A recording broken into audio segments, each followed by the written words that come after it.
Uma produção WGBH de Boston associada a Harvard University. Qual a coisa certa a fazer?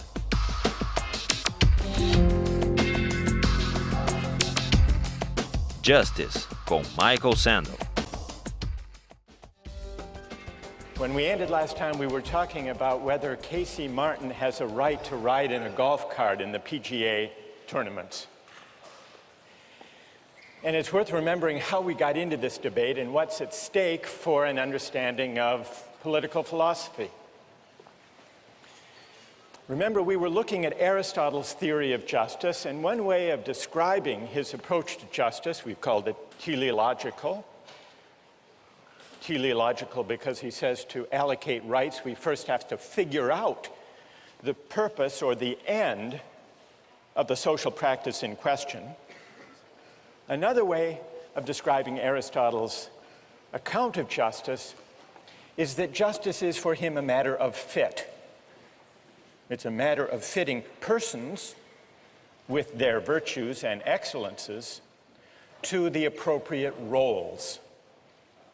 Now, I want to finish our discussion about Casey Martin and his claim for a golf cart, and then go back to one more consequential application in Aristotle, namely the question of slavery. What do you think about Casey Martin's request? Should there be an accommodation or not, given the nature of the game and of the tournament and its purposes? Isn't it discrimination if he's not provided the golf cart as an accommodation, say some?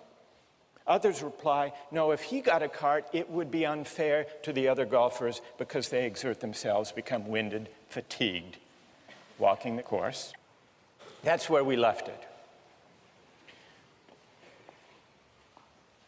What about the fairness argument? Okay, Jenny. My question was, why doesn't the PGA just make the option of a cart available to all golfers?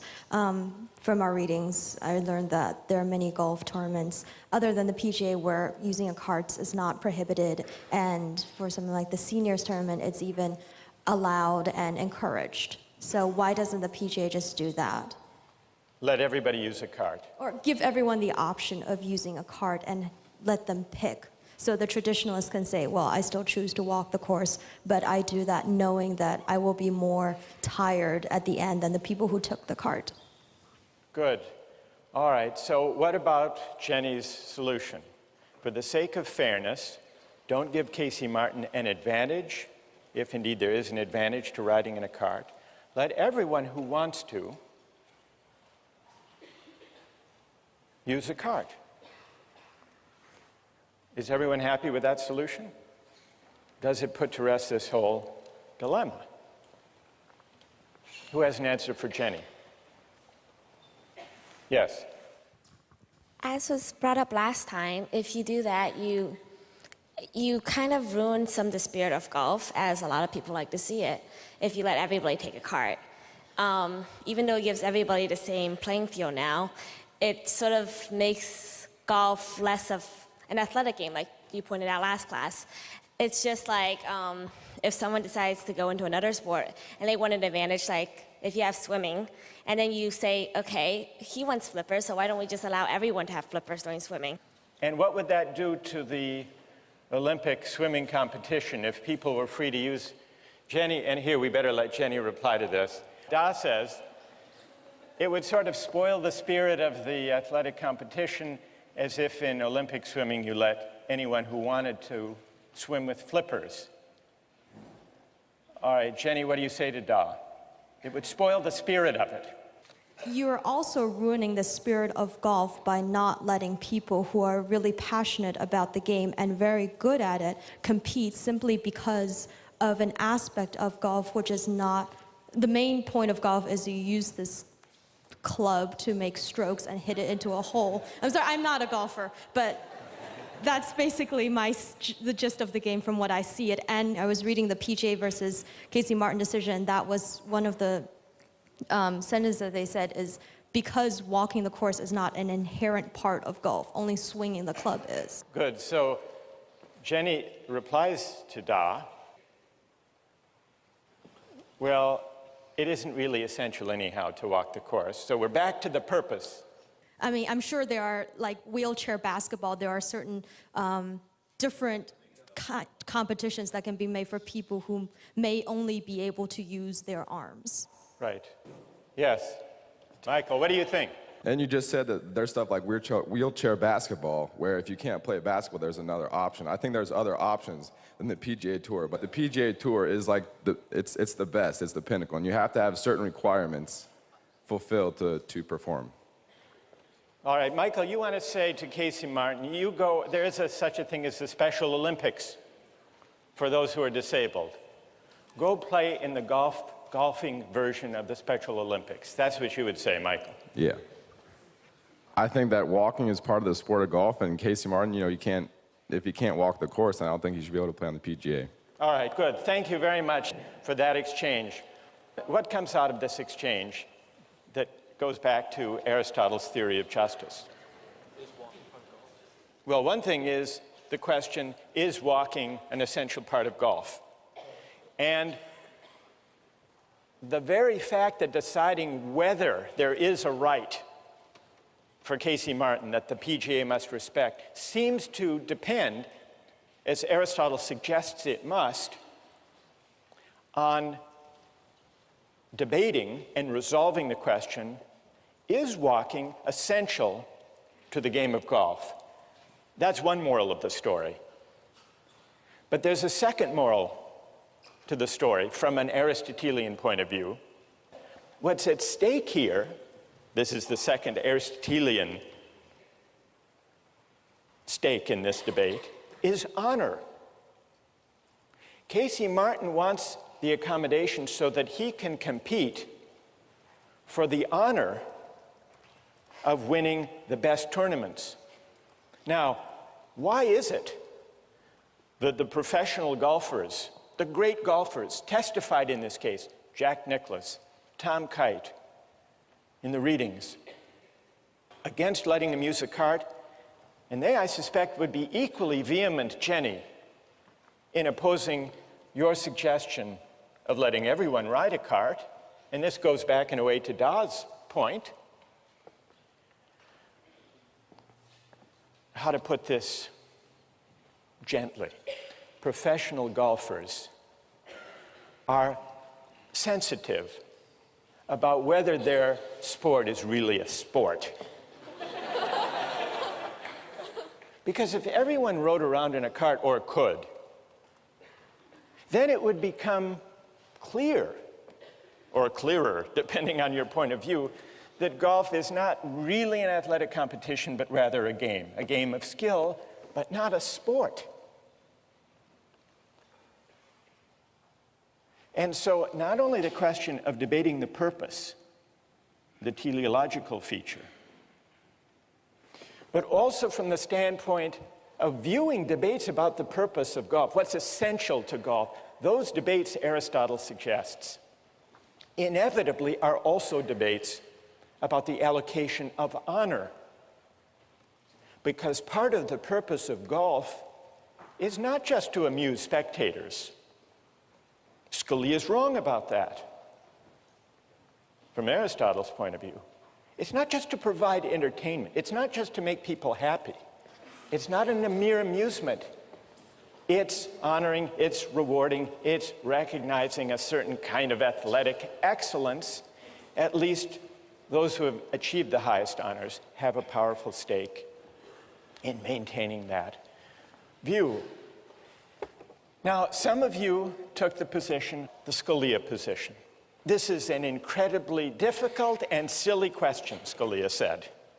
What is the essential nature of golf? It's not the kind of thing that the United States Supreme Court is equipped to decide or should decide. That's Scalia. But he only says that because he takes a very strong, and as it happens, anti-Aristotelian position on what a game is. It is the very nature of a game to have no object, no point, except amusement. says Scalia. That is what distinguishes games, he says, from productive activity. You can just imagine what kind of sports fan Scalia must be.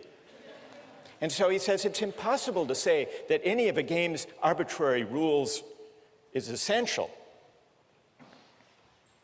And then he quotes Mark Twain's disparaging remark about golf. He says, many consider walking to be the central feature of golf. Hence, Mark Twain's classic criticism of the sport, a good walk spoiled.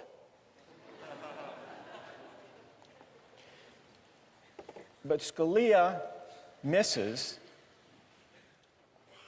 an important feature of games and the arguments about rights and fairness that arise from games when he casts games, sports, athletic competitions as solely for the sake of amusement, as solely a utilitarian activity. But an Aristotelian view of sports says, no, it's not just about amusement. Real sports, real athletic events are also about appreciation, not just amusement. And people who follow sports and care about sports and play sports know this, which is another way of saying there's a difference between a sport and a mere spectacle.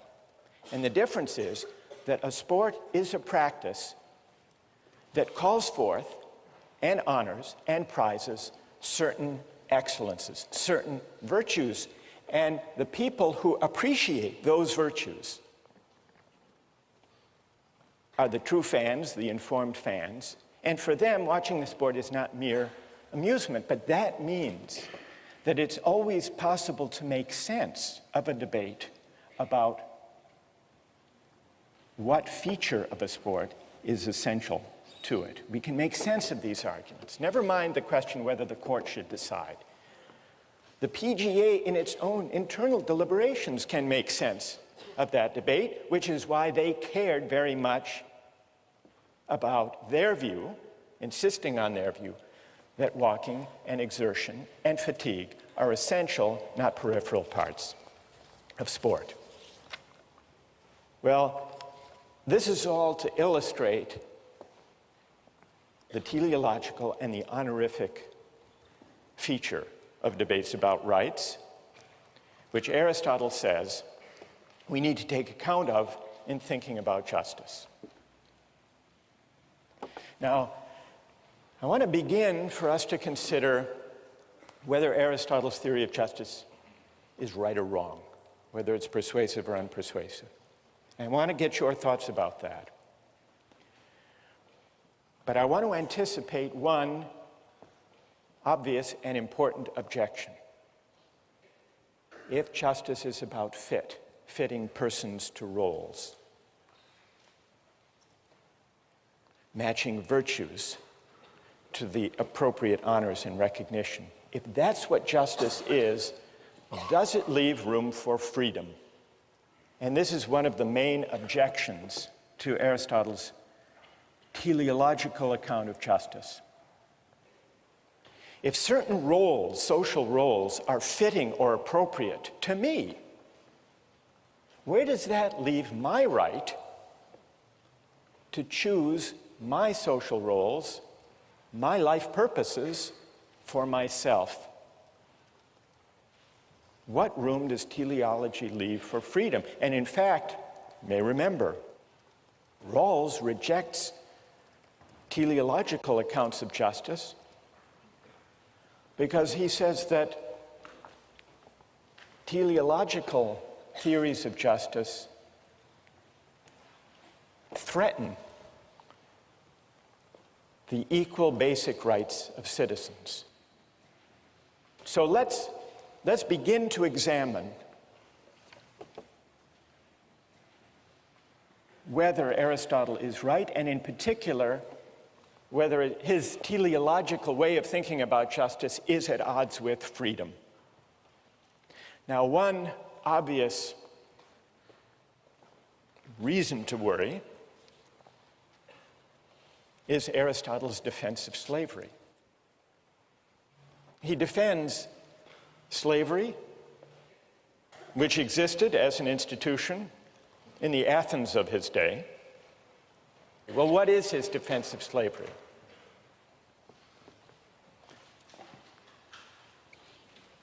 Two conditions have to be met for slavery to be just. First, it has to be necessary. And Aristotle says, at least in our society, slavery is necessary. Why is it necessary? If there are to be citizens who are freed from manual and menial and household chores to go to the assembly, to deliberate about politics, there have to be some who look after those menial tasks, the mere necessities of life. He says, unless you could invent in some science fiction a technological fix,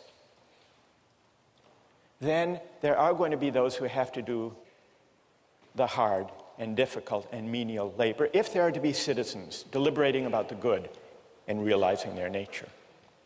So slavery is necessary for the life of the polis, for there to be open to citizens.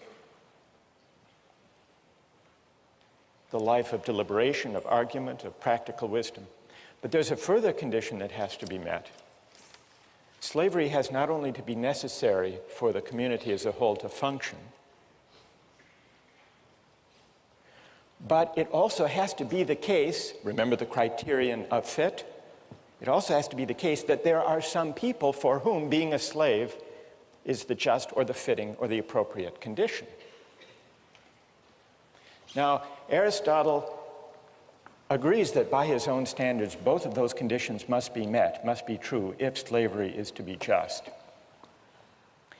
And then, in a deplorable passage, he says, well, it is true that there are some people who are fit by nature, who are cut out to be slaves.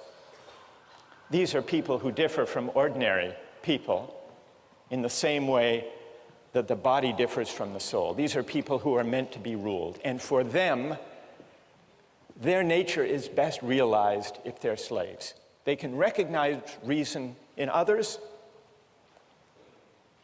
but they can't partake of it. They can't exercise it. And somehow we can know this.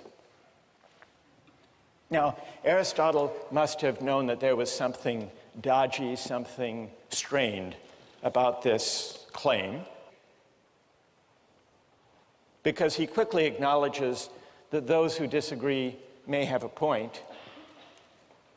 And what those who disagree point out is that there are a lot of people in Athens who are slaves, not because they were born to be slaves or fit to be slaves, but because they were captured, they were losers in a war. And so Aristotle admits that as practiced in ancient Athens, slavery didn't necessarily line up with who actually is fit or born to be a slave, because some actual slaves just were slaves by bad luck, by being captured in a war.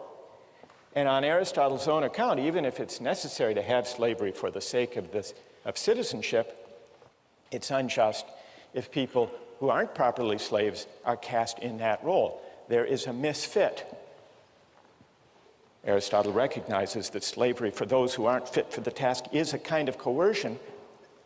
The reason slavery is wrong is not because it's coerced. Coercion is an indicator that it's wrong because it's not natural. If you have to coerce someone into a role, that's a pretty good indication that they don't belong there, that that role isn't fitting for them. And Aristotle recognized this. So all of this is to say, the example of slavery, Aristotle's defense of it, doesn't show that there's anything wrong in principle with teleological argument or with the idea of justice as fit between persons and roles, because it's perfectly possible within Aristotle's own terms to explain what's wrong with this application, this practical application that he made of his theory. I want to turn to the larger challenge to Aristotle in the name of freedom, but before I do that, I want to see what people think of Aristotle's account of justice as fit, his teleological way of reasoning about justice and the honorific dimension of rights and of distributive justice that emerged in our discussion of flutes and politics and golf. Questions of clarification about Aristotle or objections to his overall account? Yes? My objection to Aristotle is that he wants to match a person to a role. And, you know, if you walk like a pirate and you talk like a pirate, you know, you should be a pirate. And that is what is right. And so what's strange and seems paradoxical to me about Aristotle's viewpoint is that if you walk like a pirate and you talk like a pirate, you shouldn't be an investment banker, because that's not what you're inherently supposed to do. If you have a peg leg and an eye patch and a disgruntled disposition, you know, you should be on a pirate ship on the high seas. So he doesn't, his... Some would say the distinction between the two vocations is not as clear as you suggest. All right, but that's good. I take the point. Yes. Go ahead. It just seems to ignore individual rights. So I might be the perfect janitor in the whole world, and I can do that job the most efficiently out of anybody that exists right now, but I might not want to do that. I might want to do any other number of pursuits, and it seems to say that that isn't really a good option for me. All right, and what's your name? Mary Kate? Good. All right, let's take a couple more. Yes? I think that the golf cart exchange sort of brought up what I see as my main objection to this theological mode of reasoning.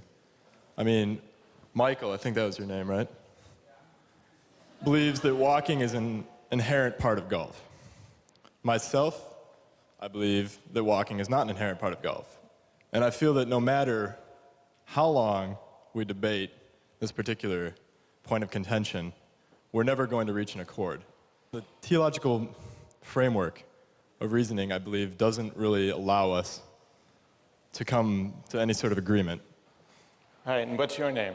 Patrick. Patrick. All right, let me try to address this set of objections to Aristotle. Let me start with Patrick's. It's an important objection. We had a debate about whether walking is essential to golf, and even in so seemingly trivial, or at least contained a case as that, we couldn't agree. How can we possibly hope to agree when the stakes are higher and when we're debating the fundamental purposes or ends of political community? And so if we can't agree on what the ends or the goods of our shared public life consist in, how can we base justice and rights on some notion of what the end or the purpose or the good consists in?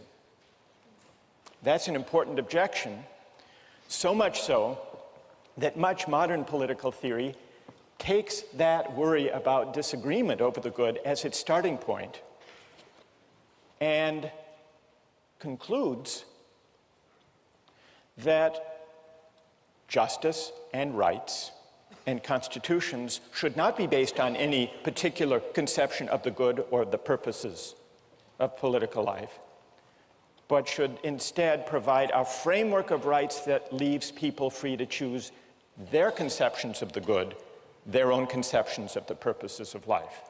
Now, Mary Kate said, what if a person is very well suited to having a certain role, like the role of being a janitor, but wants something else, wants to reach higher, wants to choose another way of life? So that goes back to this question about freedom. If we take our bearing as persons from roles that are said to fit our nature, shouldn't it at least be up to us to decide what those roles are?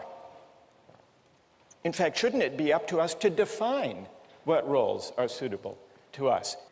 And that's going to take us back to the confrontation between Aristotle on the one hand and Kant and Rawls on the other. Kant and Rawls think Patrick has a point.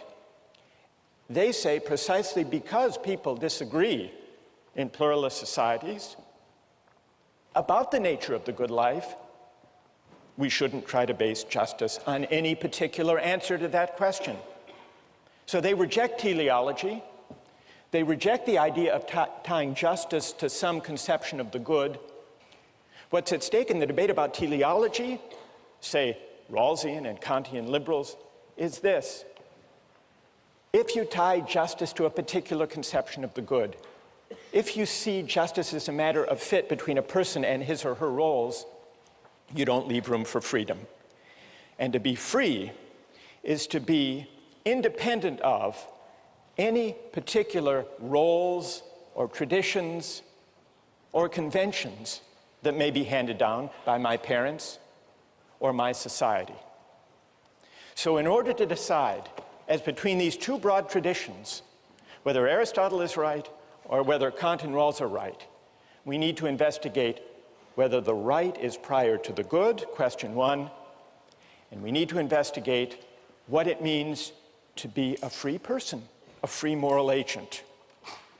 Does freedom require that I stand toward my roles, my ends, and my purposes as an agent of choice, or as someone trying to discover what my nature really is? Two big questions, and we'll take them up next time.